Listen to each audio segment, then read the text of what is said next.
इंशाअल्लाह इस मुहर्रम उल हराम में इजराइल का खात्मा हो जाएगा। क्या इजराइल सफ़ा हस्ती से मिटने वाला है? इस वीडियो को एंड तक जरूर देखिएगा।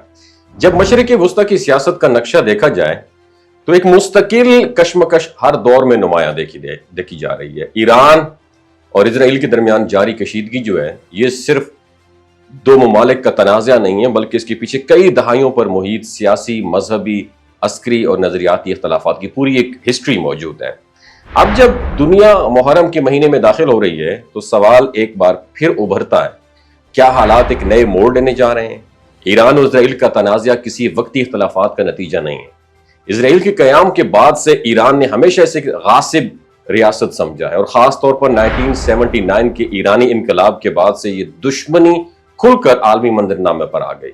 ईरान की मौजूदा क़यादत इजराइल के वजूद को एक मुस्तकिल खतरा और नाजायज कब्जा समझती है, और यही वजह है कि ईरान सफारती, अस्करी और प्रॉक्सी नेटवर्क के जरिए मुसलसल इजराइल के खिलाफ महाज बनाए हुए है। और इसके बरक्स इजराइल भी ईरान को अपने लिए सबसे बड़ा सिक्योरिटी थ्रेट मानता है। इजराइल की पॉलिसी में ईरान का जौहरी प्रोग्राम हमेशा एक सरे फहरिस्त खतरा रहा है।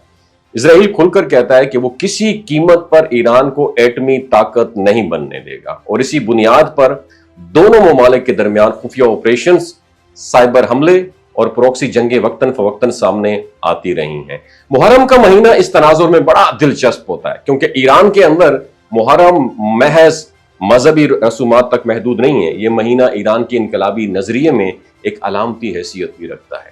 करबला की कुर्बानी को ईरानी रियासत अपनी खारिजा पॉलिसी में एक असूली मिसाल के तौर पर पेश करती है कि जुल्म के सामने झुकना नहीं है, बल्कि मज़ाहमत करना ही हकीकी कामयाबी है। और यही फलसफा ईरान की इजराइल मुखालिफ पॉलिसी में बार बार रिपीट किया जाता है।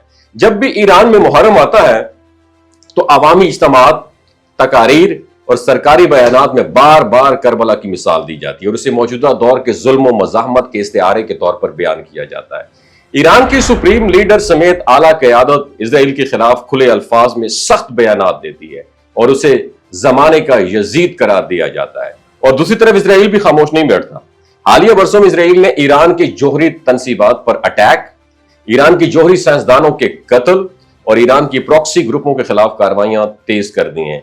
शाम, लेबनान, इराक और दीगर इलाकों में ईरान के हमायत याफ्ता ग्रुपों पर इजराइल के फिजाई हमले मामूल बन चुके हैं और ये प्रॉक्सी जंगें मुसलसल शिद्दत इख्तियार कर रही हैं और दोनों तरफ कशीदगी की हद बार बार बुलंद हो रही है। मगर सवाल यही है, असल सवाल यही पैदा होता है कि क्या ये कशीदगी बराह रास्त जंग में बदल सकती है? इस पर माहिरीन की राय वो भी तकसीम है। एक तरफ ईरान खित्ते में अपने इत्तेहादियों और प्रॉक्सी नेटवर्क के जरिए ताकत बढ़ा रहा है, तो दूसरी तरफ इसराइल को अमेरिका और मगरबी इत्तेहादी जो है उनकी मुकम्मल पुष्ट पनाही हासिल है।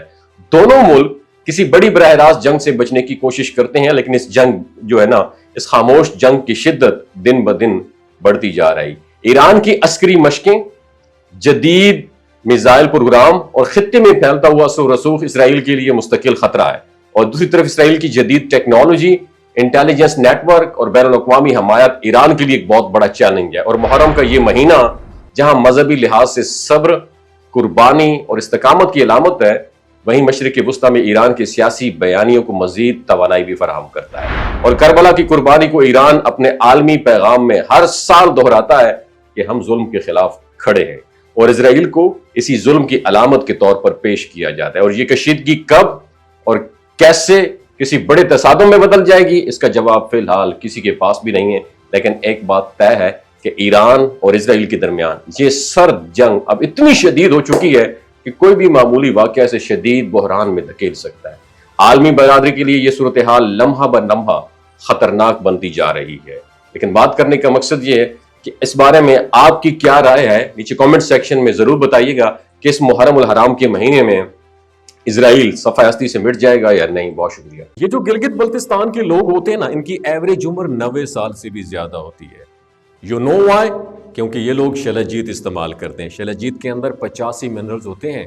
अगर आप चीज़ों को जल्दी भूल जाते हैं, मर्दाना कमजोरी महसूस करते हैं, औलाद जैसी नेमत से महरूम हैं, और आप स्पर्म काउंट आपके कम है, टेस्टोस्टेरोन हार्मोन इम्बैलेंस है, आप सदाबहार जवान नजर आना चाहते हैं, खून की कमी को दूर करना चाहते हैं, हड्डियों जोड़ों के दर्दों से निजात हासिल करना चाहते हैं, موٹاپا کم کرنا چاہتے ہیں تو ڈاکٹر اسد محمود کی پیور اینڈ نیچرل شیلاجیت ضرور استعمال کریں۔ ایک بات آپ نے دماغ کی کھڑکیوں کو کھول کے اپنی سننی ہے، ہمیشہ آرگینک اور قدرتی چیزوں کا استعمال کریں، کیمیکل والے فوڈ سپلیمنٹ خدا رہا استعمال نہیں کرنے۔ اگر آپ ڈاکٹر اسد محمود کی پیور اینڈ نیچرل شیلاجیت کو آرڈر کرنا چاہتے ہیں، نیچے دیے گئے نمبر پر واٹس ایپ کریں۔ 3 باتوں کا خیال رکھنا ہے: ہائی بلڈ پریشر میں مبتلا افراد، خواتین جو پریگننٹ ہیں، اور 15 سے 20 سال کی جو نوجوان نسل ہے جو غیر شادی شدہ ہیں، اپنے سیکشول پاور کو بوسٹ کرنے کے لیے استعمال کرنا چاہتے ہیں تو ڈاکٹر کے ایڈوائس کے بغیر استعمال نہ کریں۔ باقی سارے لوگ بے دھڑک گرمی اور سردیوں میں استعمال کر سکتے ہیں۔ اپنا بہت خیال رکھیے گا۔ اللہ حافظ۔